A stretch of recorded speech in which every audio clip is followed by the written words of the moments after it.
살면서 가장 경계해야 할 사람이 누구일까요? 돈 많은 사람, 권력 있는 사람, 천재적인 재능을 가진 사람. 아닙니다. 그런 사람들은 무너뜨릴 방법이 있습니다. 하지만 절대로 이길 수 없는 종류의 인간이 딱 하나 있습니다. 가장 무서운 사람입니다. 바로 자기가 멍청하다는 것을 뼈저리게 알고 있는 사람입니다. 대부분의 사람들은 자신이 꽤 합리적이고 상황 파악을 잘한다고 믿습니다. 그래서 서점에 가서 자기계발서를 사고 밤에 일기를 씁니다. 나는 나를 잘 알고 있어. 이렇게 위로하면서요. 죄송하지만 그건 메타인지가 아닙니다. 그건 정신승리입니다. 진짜 메타인지를 가진 사람은 방구석에서 위로받지 않습니다. 매일 세상에 나가서 깨지고 틀리고 수정합니다. 남들이 쪽팔리다고 피하는 그 순간을 데이터를 얻었다며 눈을 번뜩입니다. 오늘 영상은 당신의 뇌가 당신을 속이는 구조를 완전히 발가벗길 겁니다. 이 영상을 끝까지 보고 나면 거울 속의 당신이 조금 낯설게 느껴질 수도 있습니다. 하지만 장담합니다. 당신은 어제보다 훨씬 위험한 사람이 되어 있을 겁니다. 한 가지 장면을 떠올려 보세요. 회의실에 두 사람이 있습니다. 한 사람은 IQ가 130입니다. 다른 사람은 110입니다. 누가 이길까요? 놀랍게도 장기적으로는 110인 사람이 이기는 경우가 많습니다. 왜 그럴까요? 130인 사람은 자기가 똑똑하다는 걸 압니다. 그래서 틀렸을 때 인정하기가 어렵습니다. 자존심이 허락하지 않거든요. 반면 110인 사람 중에 자기 한계를 정확히 아는 사람은 다릅니다. 틀리면 바로 수정합니다. 감정 소모 없이요. 컬럼비아 대학의 연구에 따르면 성공한 CEO들의 공통점은 높은 지능이 아니었습니다.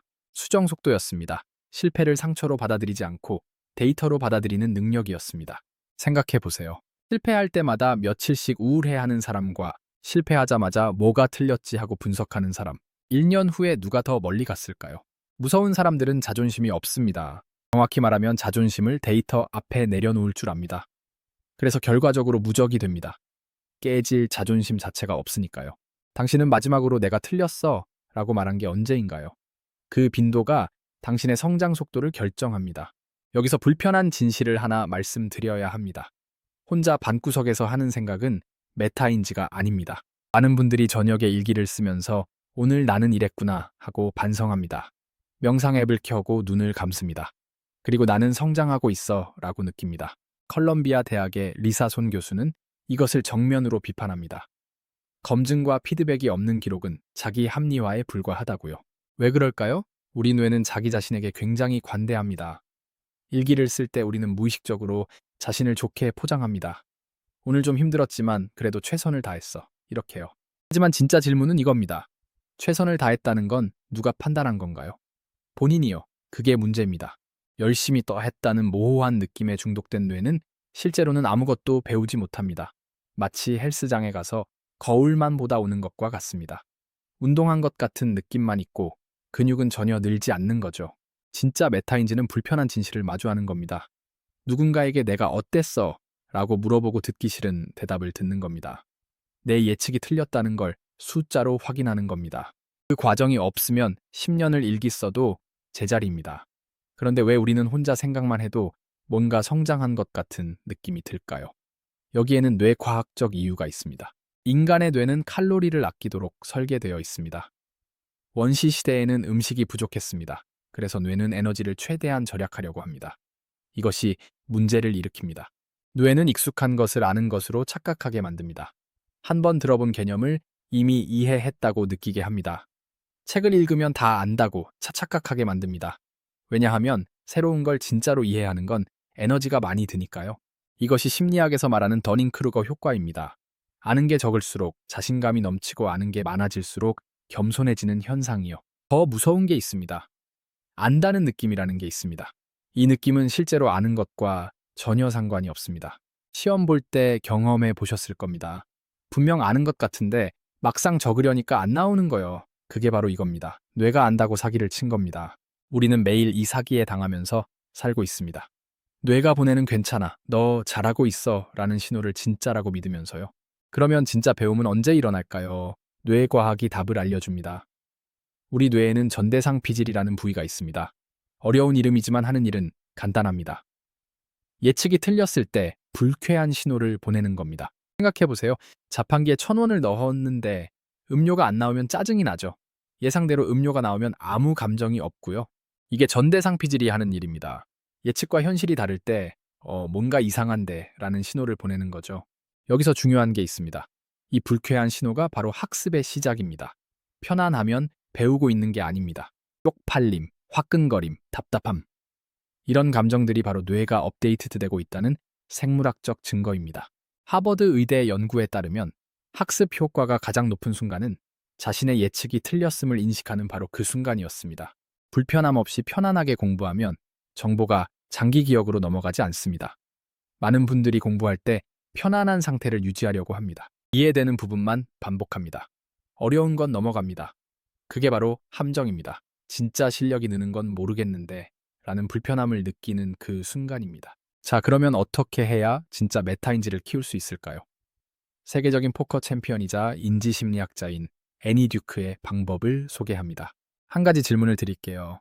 지금 당신이 가진 지식 중에 확실히 안다고 전 재산을 걸 수 있는 게 얼마나 됩니까?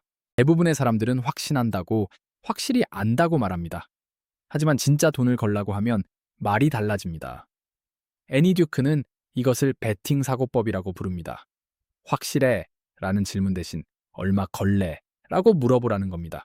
예를 들어 보겠습니다. 이 주식 무조건 오른다고 말하는 건 쉽습니다.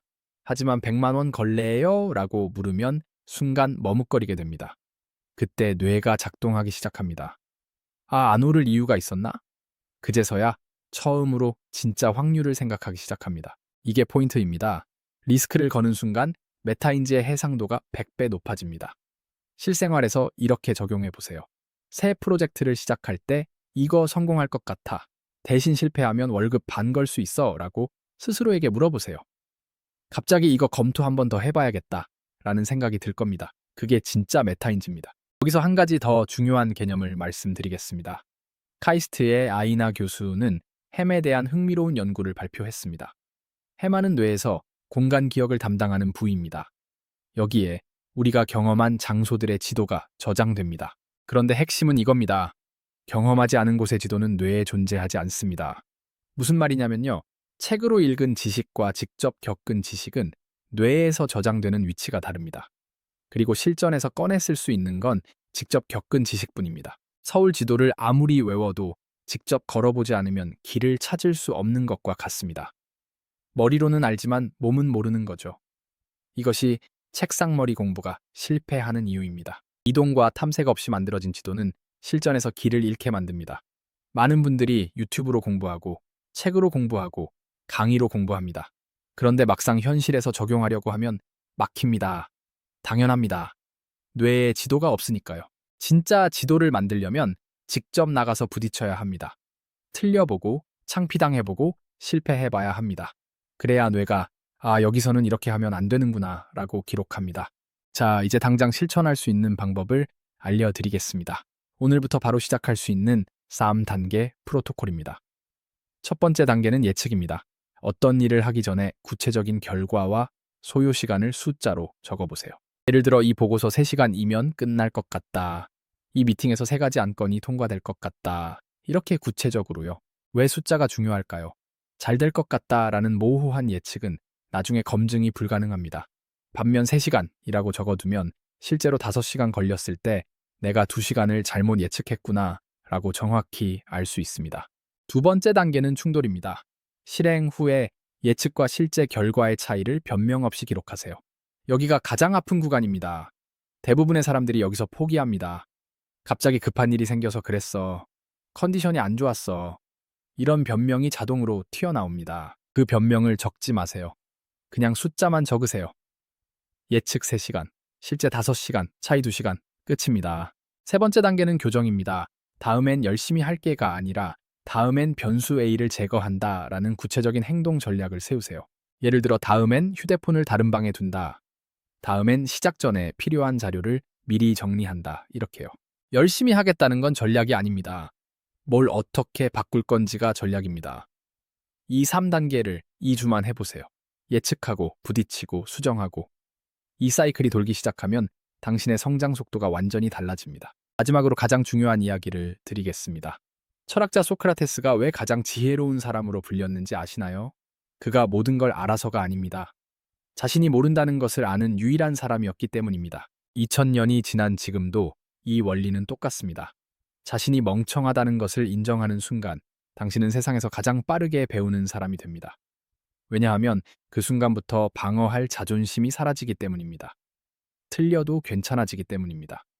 모르면 물어볼 수 있기 때문입니다. 반면 자기가 똑똑하다고 믿는 사람은 평생 감옥에 갇혀 있는 겁니다.